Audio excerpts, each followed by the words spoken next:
Right, we've had to pause the DVD because, copyrighted music, and, music groups are a little bit funny about that, so... And you're not really missing anything, it's Wiz Khalifa, it's fucking shit, so... Okay... Hopefully you watch Reaction Review UK to hear what I think, not what somebody else has thought or what IGN tells you to think. Hopefully you're watching this to see what I think, and if you do, thank you very much. Now, I know everyone has torn this movie to shreds. I know it's the popular opinion that this movie is shit, and everyone who likes the movie is cast into the Wicker Man. But, okay. I came away liking this movie. Into the Wicker Man, I know, but let me explain why. First of all, let's deal with some of the positives, and he's giving me a bewildered look right now, but I'm going to explain. I was expecting the worst. I was expecting, skids and mudflap times 4, gold teeth, talking about busting caps and asses and scrotum jokes, but none of that is present at all. All 4 of them are in character with what I expect the Turtles to be. Leo's the leader, Raph is the hothead, Donnie does machines, and Mikey is that douche you want to punch in the face. The only problem is Raph was the only one that was ever given any real character development. To be fair, Raphael is usually the least developed character in the past movies. He's the one that's always in peril, but I think it's the first time where everybody else is in peril and Raph has to go and save him. Again, I'm not trying to compare to previous movies, I'm just giving examples, where in the first 2 Turtle movies, Raph gets himself in trouble and the others come to his aid. Yet this time it's the reverse, which is kind of nice to see that for a change. I know there was that 2007 movie where, Leo got captured. Fair enough, alright. They all behave, what I'm saying is they all behave what I expect. None of them were out of character. And I know people have said, Mikey... hitting on April was kind of creepy. Yeah, I understand that. That was kind of no. But I'd expect Mikey to pull that kind of shit. And I know people have said, the pop culture references were kind of dumb and shit. And yeah, they are kind of dumb, but I want to just hang a little banner before we go any further. Children are going to love this movie. Cannot stress that enough. Can we have a little thing written above the top that says children are going to... thank you. Kids are going to love this movie because that's who it's geared towards, I'm not the target audience of this movie. I've got my Ninja Turtles movie, and I'm happy with that. This, though, it's alright, but let's just Guy 15's going to help me out as I go along. Mm-hmm. The Turtles are all in character, that's great. I was expecting horrible, like I said, skids and mudflap stuff, but they didn't do any of that. April O'Neil, Megan Fox, okay, this is where I'm really going to get shot in the head. I did not loathe her performance. Not saying, she's the best actor, but fucking please, she is not. But I am willing to tolerate her performance in this movie. I was expecting the usual sort of a page 3 girl being asked to act. None of that's present. She's not basically glorified wankbait for this movie. Everything she does, it kind of works. Not saying she's good, I'm just saying she's gotten better from what I saw of her in the Transformers movies. So yeah, Megan Fox, you're trying. Vernon, it's just why was he here? His whole purpose was, I want to fuck April O'Neil. Dude, no one gives a shit, okay? Just you could have written this character out of the whole movie, and it wouldn't have affected anything. Same thing with Thompson. Yeah, I think they just put that in there to say, hey, we're referencing the cartoon series. That's the only reason why that's there. Mm. That's what I surmise anyway. The plot, first of all, the movie moved a lot faster. I was expecting, because after Transformers 4, I was expecting this thing to fucking drag. And that is still my chief complaint with Age of Extinction. It's too fucking long. This thing, it felt like half an hour. Mm. It really felt like a short minute. The runtime on the clock right now is hour and 31 minutes. So it really shoots through. That surprised me. I would have stretched some scenes out to give it more context, but for a runtime, that's good.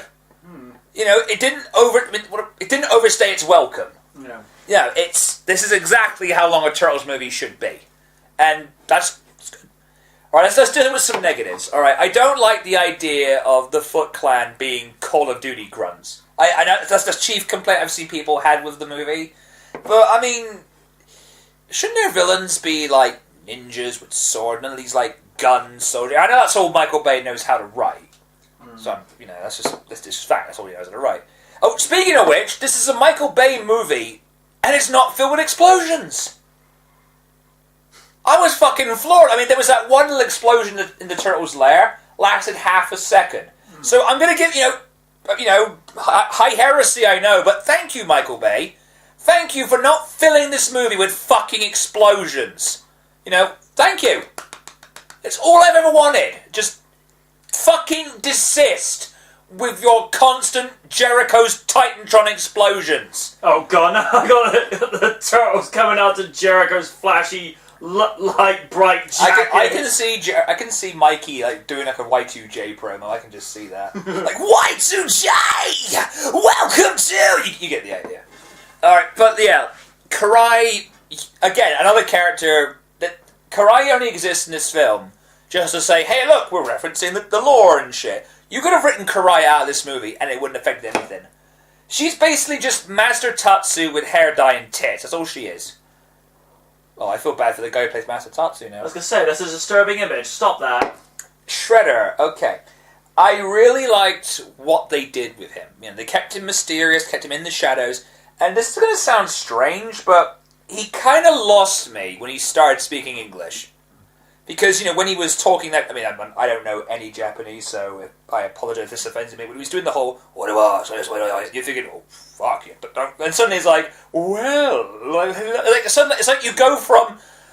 You basically go from, like, Heihachi Mishima to fucking George Michael. It's like, what is this? Like, just, dude, stick with the voice you're good at. Just stick with that. I noticed they played him down in comparison to Eric Sachs. Well, the theory that was going around was that Eric Sachs was supposed to be the Shredder. And you can sort of see that in places, and the theory is that the scenes with Shredder were shot like at the last minute.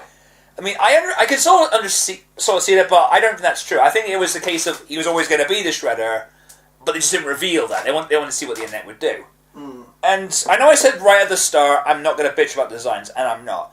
They're not as bad as I thought. I mean, if you showed someone the picture, you go, oh god, but when it's moving about, it's fine. They're a lot bigger. Actually, they're not. I mean, there's that one shot when you see them standing next to April. She's talking to us, but they look smaller than I was expecting. No, I mean, what I mean is... they're bigger, but they're not that big. I mean, everyone made them out to be like these big, roided out things. It's just like, they're not that huge. Probably about a foot tall. Yeah, that's basically it. Let's see, what else can we talk about? I felt like the bullet time thing was a bit overdone. I mean, I'm glad the explosions are gone, that's great. But the next thing you got to do, Michael Bay, lose the bullet time. And the shaky cam. That's got to go. I mean, I know that's all you know how to film. And from what I understand, apparently he's not making the next one. From what I've been told. And the next one's going to have Bebop and Rocksteady, apparently. Which is going to be interesting to see how they pull that one off. I love those two. They're in season 3 of the new cartoon as well, which I've got to watch at some point. The Shore Boys. The Shore Boys. Oh god, what? That reminds me when I was on Emma's fucking nerds. I was on Emma's show, and I implied that Scrooge McDuck hires Bebop to beat and molest his nephews. Like, right here, you silly warthog, I'm going to pay your money to beat my nephews. Oh, sure, Mr. McDuck. How much you charging? That's a conversation for another day. What the fuck are we talking about? Right, okay. Let me just boil this down to like a quick sentence. Is this movie bad? No. Is it good? No. It's that gooey, slimy, adequate mixture stuck in the middle. I mean, I would recommend this movie to those who are curious. I mean, I know hardcore Turtle fans are going to say, this isn't my Turtles is blah, blah, blah, blah, blah, blah. Bully for you. There's 3 movies, if you ignore that third one, there's 3 movies for you to enjoy. Go and watch those. Bully for you. Plus the 2007 movie. That's why I the Turtles 1, Turtles 2, and 2007. Uh-huh. We don't pretend, we pretend 3 doesn't exist. Apart from that British villain, he was brilliant. He had that cool, like, theme tune. Well, we're getting distracted again. Sorry. I've had about 4 of these today and I'm bouncing off the walls. I'm sorry. Oh, wait, it's 5. Shit. Yeah, I'm out of practice with this. So, I would recommend you watch this movie just to see what... Don't trust what somebody else says. I think that's half the problem with a lot of these film reviews. People will just watch somebody else and go, oh, it must be like this. But I avoided a lot of reviews for this movie. I purposely avoided all of it just to go into it 100% blind. And I came away enjoying this about 70%. There's not really much to hate with this. It's just... It's a thing. It's a thing that exists, and I don't hate it. I marginally tolerate its existence. But yeah, any last thoughts you want to give? The biggest problem I had was it's pretty much echoing some of the things you said. They could have not padded out, but they could have actually elongated some scenes just to stretch some of the characters out. Because the biggest problem I had with this movie was, although the brothers are in character, Raphael was the only one who received the most amount of character development. And I think if you had taken, say, Donnie and Mike and Leo out of this movie, it probably would have changed it very little to none at all. Well, I guess the natural argument against that would be is like, if you do not know who these characters are by now, I mean, if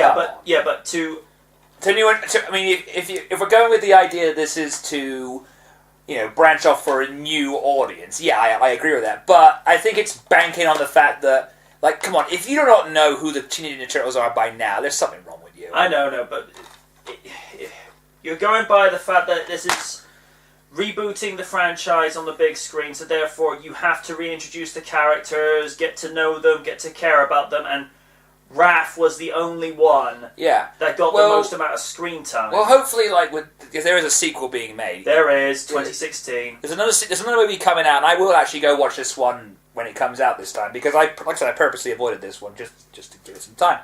Tell you what, let's close this out with things the sequel should fix. How about that? Mm-hmm. So let's see. Number one, like we said, no more bullet time. No more shaky cam. No more shaky cam. I don't think they should change the designs. Except one thing with Donnie. Can we lose the proton pack shit? I don't mind. The glasses, I don't mind. I mean, maybe he just has bad vision. It could happen. It could happen. I think if they had gone with him just having the glasses and the wristwatch thingy. Maybe just having a toolkit on his belt, something a little bit smaller, something that's a little bit more subtle. I mean, it was overcompensating. It's like he has this data pack around on his back. He has these sensory goggles. We get it, movie. He's a nerd. Yeah. But just lose the proton pack off his back, and that'd be all right. Did anyone notice that Mikey was wearing Kikas? I don't know what that is. It's a sneaker brand, Chica. Well, it's just new designs and shit. But other things you want to change, can we lose the Foot Clan having guns? I mean, I'd probably... Instead of Call of Duty, it's Call of Foot. Call of Footy. No. I mean, there probably is some context where ninjas do use guns. It probably is, but they have a weird face paint. Just give them a sword, or just give them just lose the guns. I wasn't even offended by the I found a book on ninjutsu. I mean, it flushes ninjutsu books down the toilet. But then again, I raised the argument that you're willing to accept that these guys find medieval cutlery, swords, katana. You're willing to accept that they find that flushed down the toilet, but you're finding it hard to believe that a book on ninjutsu got flushed down the toilet. Really? Okay, it's a fantasy, but I'm going to stop padding this out. It's okay. It's not good. It's not bad. It's just okay. I mean, the sequel is probably going to be infinitely worse, because that's the rule of thumb I've noticed with a lot of movies these days. But who knows? Movie 2 could be fantastic. But just go and watch it. Either you buy a DVD, either you pirate it, or find it from any means or if you're around a friend's house and their friend's got a copy of this, just sit and watch it and see what you think. I apologise if the review section of this video has been very rusty. It's been 2 years since I've done one of these. Is it 2 years? 1 or 2 years since I've done a reaction review. I'm out of practice. Cut me some slack. Next time we're going to be, because I'm going to make this a point where I try and do this once a weekend now. Next time, maybe Pacific Rim or Let Me In, which he's been begging me to watch for a while now. Don't give me that look. Motherfucker, you staring at me like that. And after that, maybe, I don't know, what's on the shelf? Dracula Unbound, and he's been begging me to watch Frozen, but... I've been begging you to watch Dracula Untold, Frozen. I know you won't touch with a 50-foot flagpole. And there's my guaranteed spot on the Wicker Man. Until next time, ladies and gentlemen, I have been Random. Good night. And good luck.